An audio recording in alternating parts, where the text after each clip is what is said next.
இப்ப குச்சேலர் வீடு நோக்கி வந்துட்டு இருக்கார். இப்பதான் சிந்திக்கிறாராம், நம்ம ஒண்ணுமே கேட்காம வந்துட்டோமே, மனைவி அவர்ட்ட இருந்து ஏதாவது உதவி கேட்டு பணம் வாங்கிட்டு வான்னு சொல்லியிருக்கா. நம்ம திரும்ப வரும்போது என்ன வாங்கிட்டு வந்தேன்னா வெறுங்கையோட வந்தேன்னு சொல்லலாமா? நல்லா இருக்குமா? அது கோதானம் ஒரு சாஸ்திரத்துக்கு கொடுத்துட்டான், மத்தபடி ஒண்ணும் வாங்கிட்டு வரலையே, என்ன பண்றது? அப்ப யோசிச்சாராம் குச்சேலர், எதிகி அயாச்சிஷ்யம், ஒருவேளை நான் யாச்சகம் கேட்டிருந்தேன்னா, நானும் வாய மூடின்னு இருந்துட்டேன் இல்லையோ, ஒருவேளை நான் கிருஷ்ணன்ட்ட, கிருஷ்ணா ரொம்ப கஷ்டமா இருக்குடா, கஷ்டப்படுறேன்டா, சாப்பாட்டுக்கே எங்க குடும்பம் ரொம்ப கஷ்டப்படுறதுடா, ஏதாவது உதவி பண்ணுடா, ஒரு வார்த்தை கேட்டிருந்தேன்னா, எதிகி அயாச்சிஷ்யம், ஒருவேளை நான் கேட்டிருந்தேன்னா, அதாசியத் அச்சுதகா, கொடுத்திருப்பான். அதாசியத் யாரு? அச்சுதகா. அச்சுதன்னா அடியார்களை நழுவ விடாதவன், நிச்சயமா கொடுத்திருப்பான்.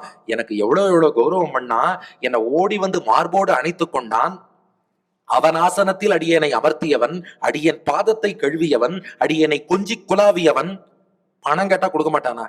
இவ்வளவு கொடுத்தவன், தன்னையே கொடுத்து ஆலிங்கனம் பண்ணவன் பணம் கேட்டா கொடுக்க மாட்டானா? கொடுத்திருப்பானோ இல்லையோ? கேட்டிருந்தா கொடுத்திருப்பானோ இல்லையோ? நான் தான் கேட்கல. சரி, நம்ம கேட்டுதான் கொடுக்கணுமா? அவனுக்கே தெரியாதா? அவன் எல்லாம் அறிந்தவன் தானே. அப்போ இந்த குச்சேலன் ஏழை, கஷ்டப்படுறான், பணம் கொடுக்கணும்னு அவனுக்கே தெரியாதா? ஏன் கொடுக்கல?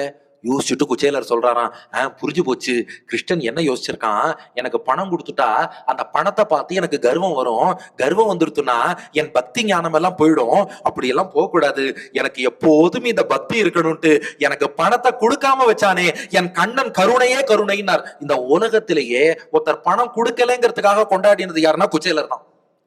பகவான் எனக்கு எவ்வளவு நன்னா பணத்தை அனுகிரகம் பண்ணாம இருந்தான் பாரு. எல்லாரும் பெருமாள் அனுகிரகம் பண்ணாரே பண்ணாரேன்னு கொண்டாடுவா.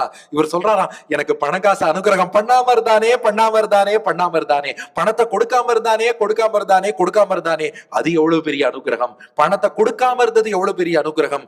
அதே சமயம் என்ன மார்போடு தழுவி கண்ணீரால் நனைத்து எனக்கு பாத பூஜை பண்ணி என்னோடு ஒரு இரவை கழித்தானே, அது எனக்கு எவ்வளவு பெரிய அருள். அப்படிப்பட்ட அன்பு பகவான் நம்ம மீது வச்சிருக்கும் போது அன்பை போய் யாராவது விலை பேசுற மாதிரி பணம் எல்லாம் கேட்டு, சீச்சி, கண்ணன் கருணையே கருணை கருணையே கருணை சொல்றார்.